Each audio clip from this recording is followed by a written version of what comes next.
Today, we're going to have Uma Kalkar speak.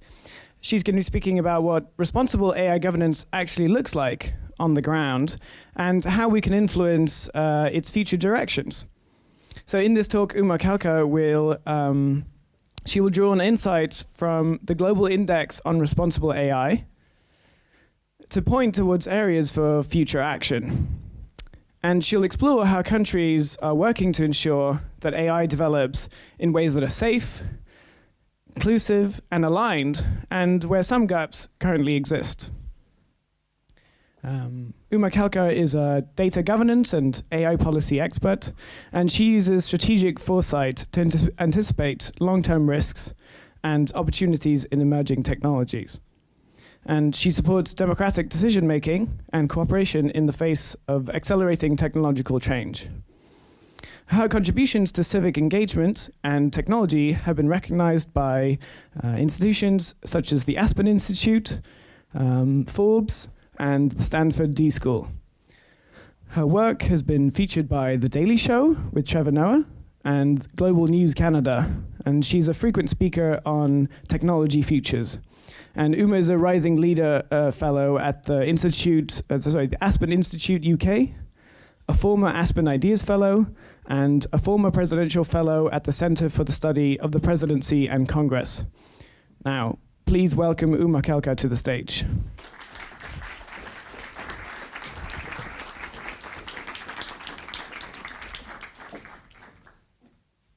Thanks so much for that, Jonathan.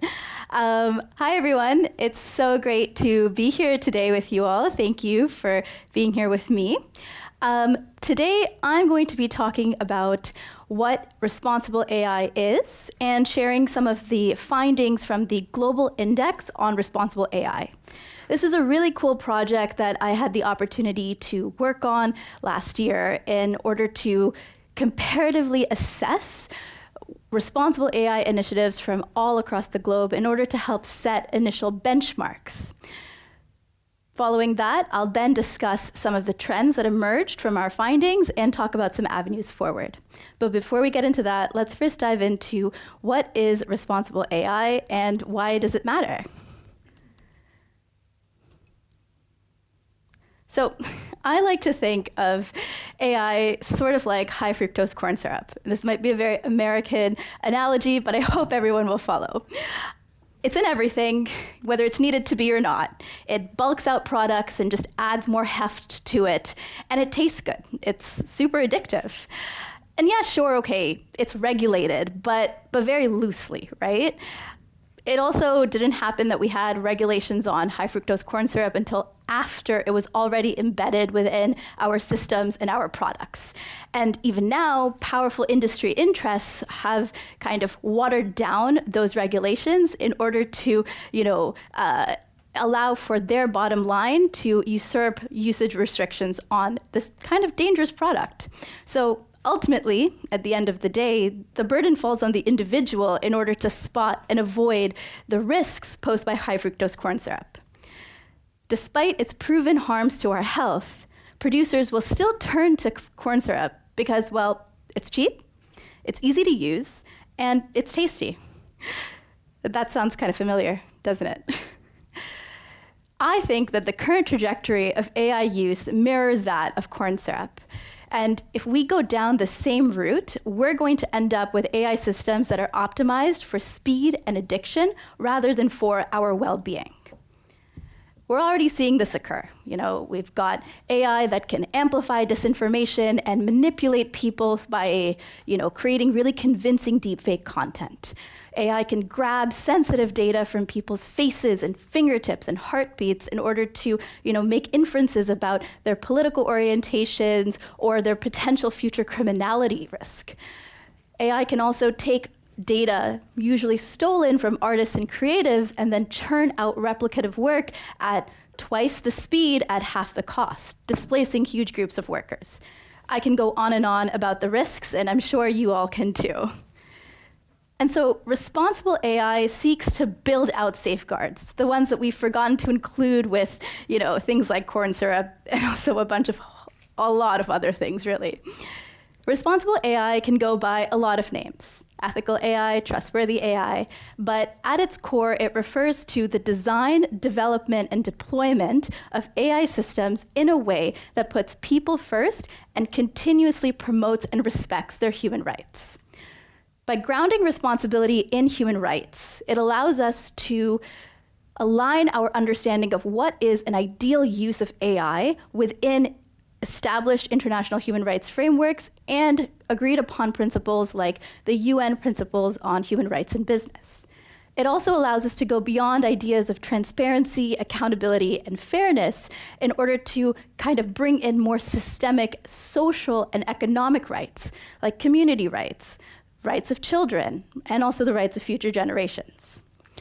In a nutshell, responsible AI obliges actors to promote proportionate and appropriate AI by considering the human, social, and environmental risks and impacts of their technology across their entire life cycle. So here I've outlined kind of the role that key stakeholders play in order to uphold responsible AI principles. So governments are really there to, promote and monitor responsible AI use.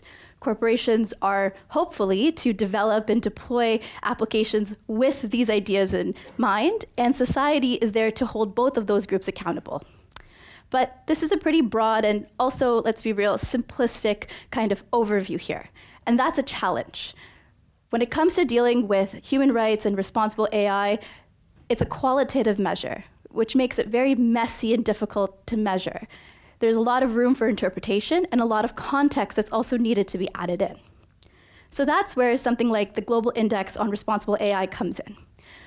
An index allows us to turn broad principles into measurable and trackable data points. Because if you can't measure something, you can't understand it. And if you can't understand something, you can't improve it. So rankings like an index allow us to set baselines of where we're already at, figure out where we're going, and if progress has been truly made, and also act as a tool to name and shame companies and corporations that are falling behind in their duties, in this case for responsible AI, in order to encourage them to climb the ranks. So let's talk about the Global Index on Responsible AI. This index is the first comprehensive and multidimensional tool that measures responsible AI initiatives across the world. Its goal here is twofold. It's to first understand what commitments countries are making around responsible AI initiatives, and also to assess how and if progress is being made in order to set this initial benchmark that we can then build on iteratively. Let's talk about the methodology of how we did this. So we've got 19 thematic areas that were then clustered into these three dimensions of responsible AI governance, human rights in AI, and responsible AI capacities. Under responsible AI governance, this included principles of things like responsibility and accountability, proportionality and do no harm, and public procurement and transparency. For human rights in AI, we looked at gender equality, data protection and privacy, children's rights, and cultural and linguistic diversity, to name a few. And for human rights in AI, we looked at competition authorities and public sector capacity building as methods to measure public AI governance efforts. For each of these three thematic areas, we also explored them across three measurement areas. So we looked at government frameworks, which really was there to ask, hey, does a law or regulation that's legally binding already exist around this issue in this country? We looked at government actions of what efforts are in place in order to develop and implement on those regulations and legislations. And we also looked at non-state actors. What are businesses and academia and civil society doing in order to practice and uphold responsible AI? This allowed us to give a good insight into what different groups were doing in the space and what was kind of the level of responsible AI temperature in a country. And so on top of this, what we also did was we did collect some secondary data in order to use as coefficients on country scores, so that way we could address things that the index itself doesn't take into account. So things like actual human rights-based harms, or the degree to which AI policy or governance is effective, we pulled in from other data sources in order to ground our index within the larger human rights and government kind of efficiency context. The data that we collected was for 138 countries. Originally for 140, we had to drop 2 of the countries for poor data collection. The data that we collected was then reviewed by a globally representative expert board. And at the end of the day, it covered from November 2021 to November 2023, with the final report coming out in June of 2024. So what did we learn from this index? A couple things. Here is the overall heat map of what we found when we were assessing the responsible AI governance state across countries in the world. And it's important to note that in this year's index, we did not cover the Nordic and Baltic countries in full. Only Estonia, Latvia, Lithuania, and Finland were included this time around. You can see here also that the kind of key centers of responsible AI governance are kind of where you expect them to be, right? They're concentrated within North America, Europe, and Australia. In our rankings in the top 10, you'll see that the Netherlands came in at the highest level for responsible AI governance, followed then closely by Germany and Ireland. The US came 4th overall in this index, and as you can see, all of the other countries here are from the same kind of global north, side of the world.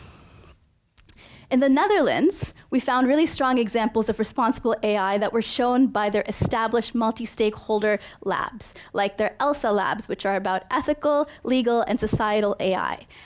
Also, there was a lot of work between government, academia, and industry to co-create human-centric AI solutions that was being championed by the Dutch government.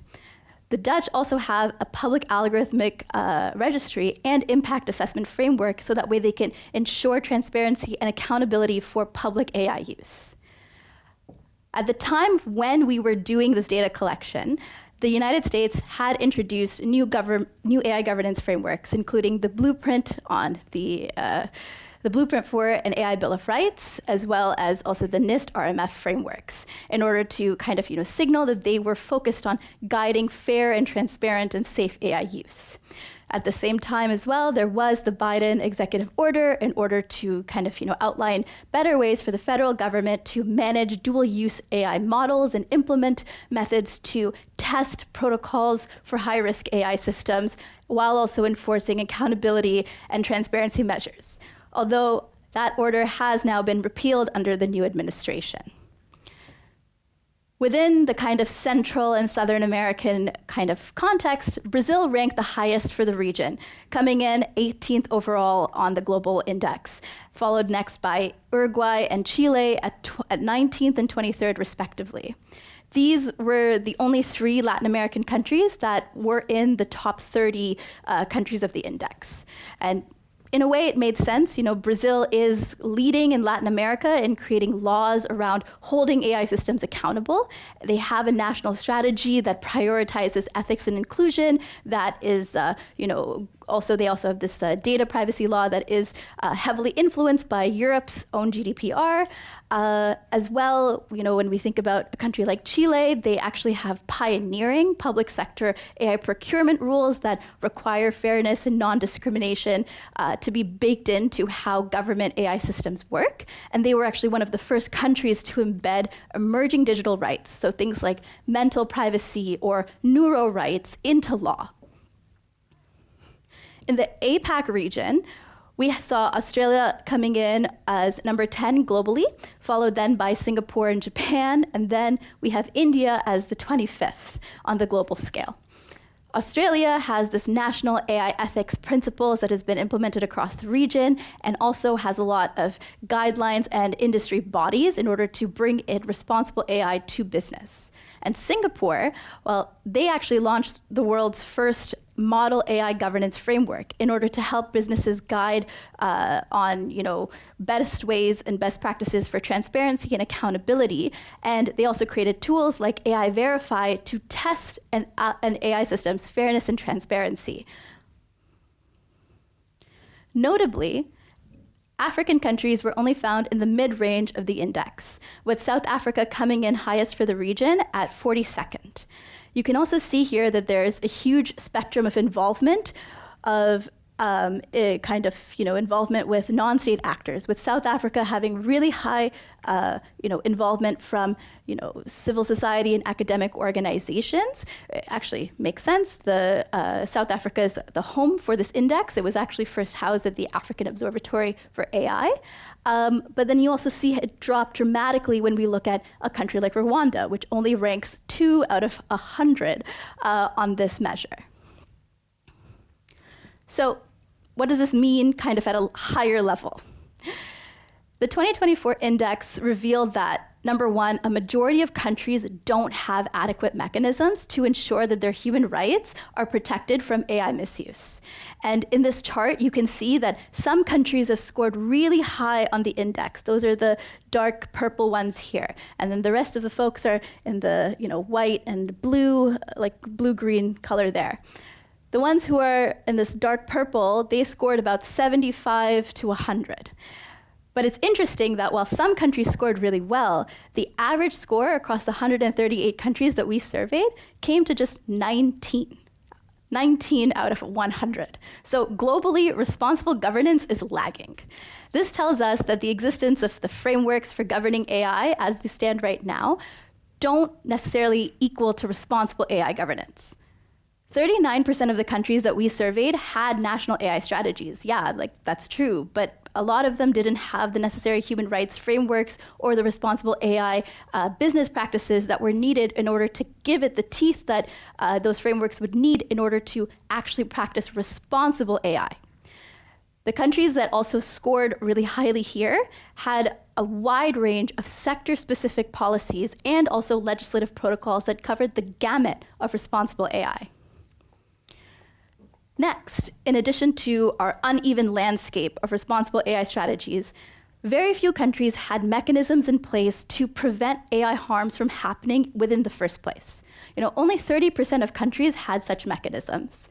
You can see here that only 35 countries had redress and remedy mechanisms. Only 43 of them had algorithmic impact assessments, and also only 24 had public procurement frameworks.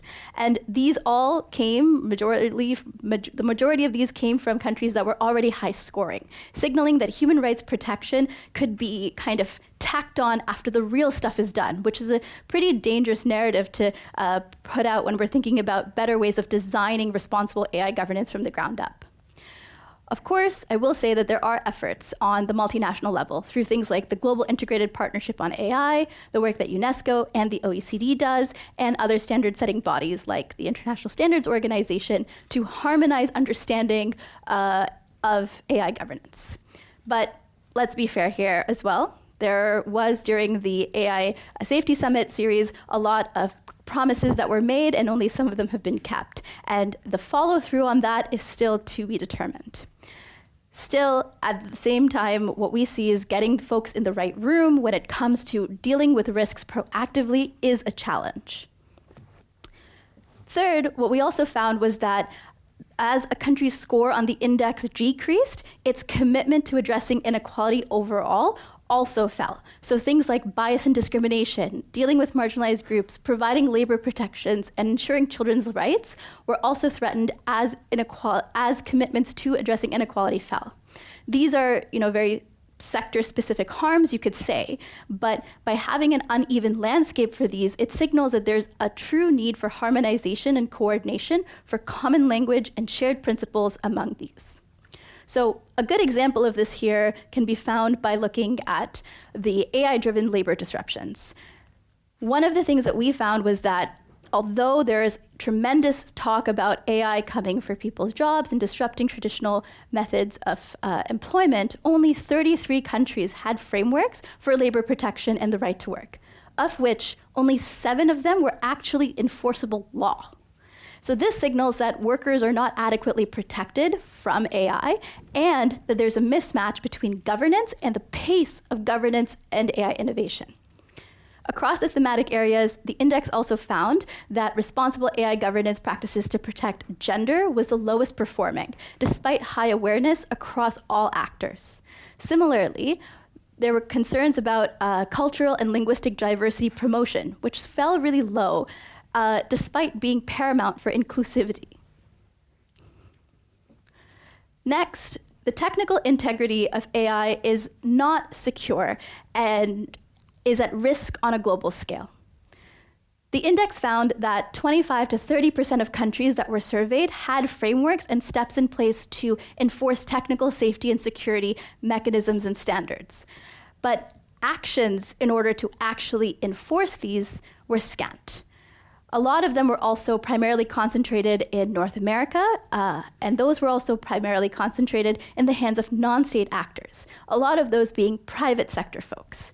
As Philip pointed out yesterday, the idea of AI safety as we understand it, and this idea of also putting guardrails on AI, becoming woke, kind of creates new challenges that we have to think about when we consider who is actually governing the technical side of AI. The last point that I'll bring up is that non-state actors were found to play a pivotal role in advancing responsible AI in their countries. The data that we found showed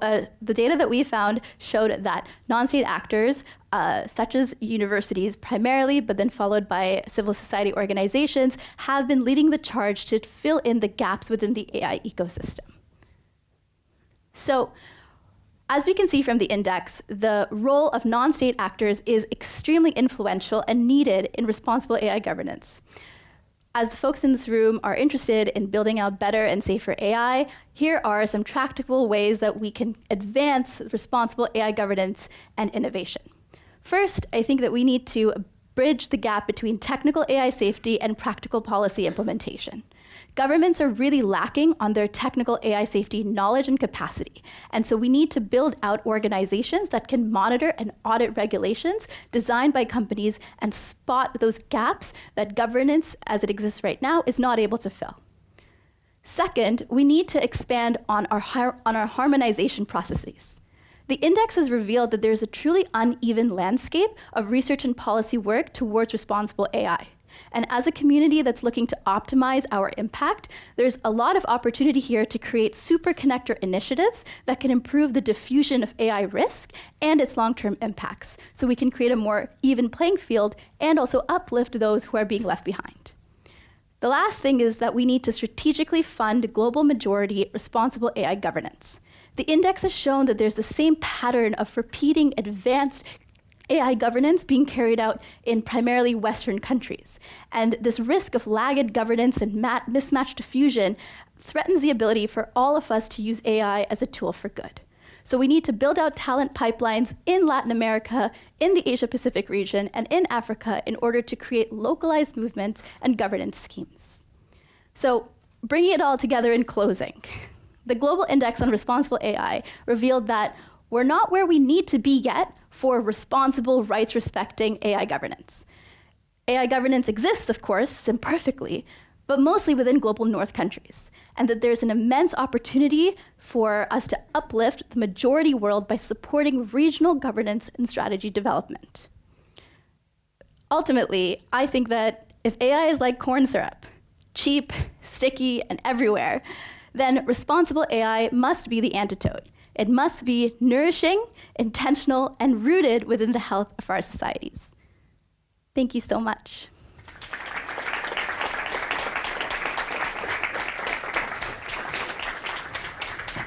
Thank you, Uma. What a fantastic talk. So Uma will now have office hours in the backyard. So in Catherine, you go outside. And that will start, well, as soon as we get there. It starts now. All right. Thank you very much, guys.